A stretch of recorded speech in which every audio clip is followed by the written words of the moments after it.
Hey there, it's Max Sterling and welcome back to the channel. In today's video, we're going to dive deep into the fascinating world of business success and talk about how companies can transition from being good to becoming truly great. This topic is based on the groundbreaking book Good to Great by Jim Collins, where he examines the key factors that propel certain companies to excel while others struggle. But before we get into it, let me ask you this.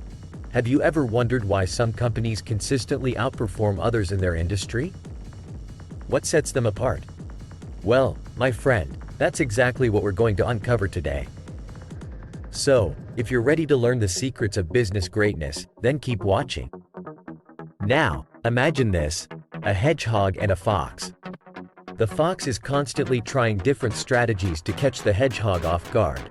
But no matter what the fox does, the hedgehog always wins by relying on its one tried and true strategy, rolling into a ball of sharp spikes. This ancient parable perfectly illustrates the first concept we'll be diving into today: the hedgehog. To go from good to great, companies must adopt a hedgehog mentality. This means distilling their business into a simple and unifying vision. Good to great companies focus on three circles: what they can be the best at, what they can't be the best at, and their economic engine.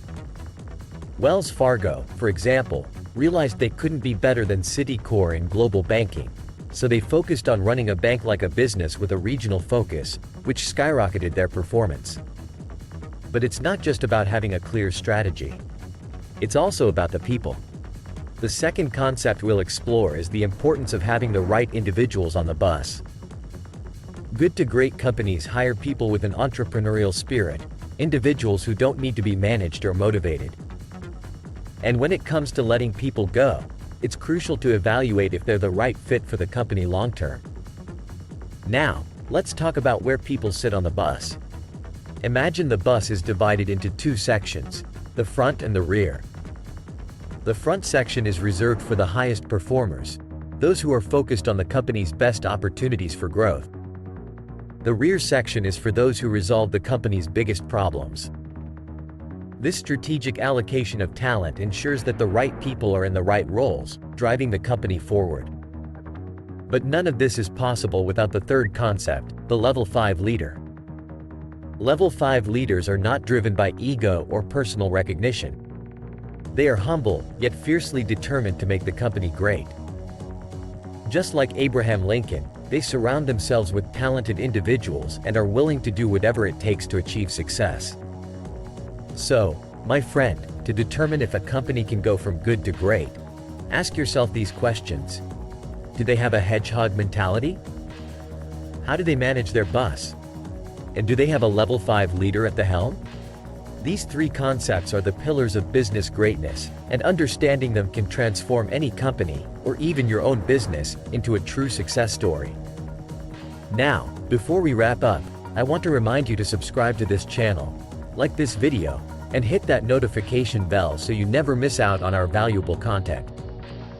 By subscribing, you're setting yourself up for success and becoming part of our community of ambitious individuals striving for greatness. And here's a question for you. After watching this video, what actions are you going to implement in your own life or business? Leave your answer in the comments below because I genuinely want to know how this information is impacting you. Alright, my friend, that's a wrap for today's video. If you found this information valuable and it's helping you on your journey to success, consider giving a tip proportional to the value you received. You can find the link in the video description. Once again, thank you for joining me today. Make sure to share this video with your friends and colleagues who are also on the path to greatness. And as always, stay productive and have an amazing week ahead. In the early years of civilization, the idea of a lost civilization was not a new concept. The story of Atlantis, as told by the Greek philosopher Plato, is one of the most famous examples. According to Plato, Atlantis was a highly advanced civilization with great navigational skills, architectural prowess, and knowledge in various fields. However, with their increasing greed and arrogance, the civilization succumbed to corruption and ultimately faced a catastrophic flood. Despite the skepticism of historians and academics, there is reason to believe that Plato's story may hold some truth. Plato himself claimed that Atlantis was destroyed 9,000 years before the time of Solon, a famous Greek lawmaker who lived around 600 BC. This places the destruction of Atlantis at around 9,600 BC. Interestingly, geological evidence supports Plato's account. Approximately 600 years ago, there was a cataclysmic rise in sea levels known as meltwater pulse 1b. This event coincided with the collapse of ice sheets in North America and Northern Europe. If Plato indeed fabricated the story of Atlantis, he astonishingly predicted this geological event. While mainstream academia has dismissed the idea of a lost civilization, new evidence continues to challenge the existing historical model. One such example is Göbekli Tepe, an ancient site in Turkey. This megalithic site, dating back 11,600 years, emerged abruptly among a region inhabited by hunter-gatherers with no prior history of agriculture or monumental construction. This suggests a transfer of knowledge and technology from a more advanced civilization. The earth changes that occurred between 12,800 and 11,600 years ago were cataclysmic beyond imagination. Scientists have discovered that a large comet, possibly up to 100 miles in diameter, entered the inner solar system approximately 20,000 years ago. 12,800 years ago, fragments of this comet collided with Earth, causing devastating impacts, a rise in sea levels, and a frigid climate lasting for 1,200 years. Such an event would have the power to erase almost all traces of a former civilization, supporting Plato's account of a catastrophic flood. Our current civilization, with all its technological advancements, is actually fragile and easily disrupted. If faced with a cataclysmic event like another comet impact, our interconnected networks and systems would swiftly fall apart.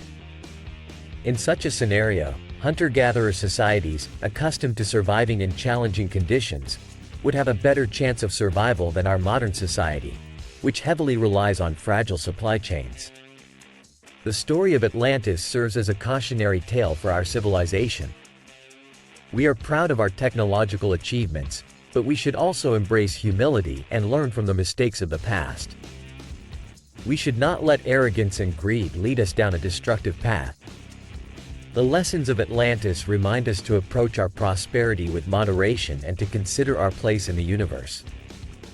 As we continue to uncover new evidence and challenge existing narratives, we may soon witness a paradigm shift in our understanding of the past.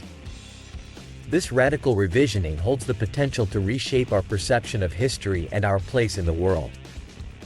So, my question to you is, what lessons from this video will you implement in your own life? Share your thoughts in the comments below. And don't forget to subscribe to our channel, like this video, and hit the notification bell to stay updated with more thought-provoking content. By doing so, you'll gain the knowledge and insights needed to navigate the complexities of our modern world. If you found this video valuable, consider giving a tip proportional to the value you received. You can find the link in the video description. Your support helps us continue creating informative content like this. Thank you for watching, and until next time, stay curious and never stop seeking wisdom.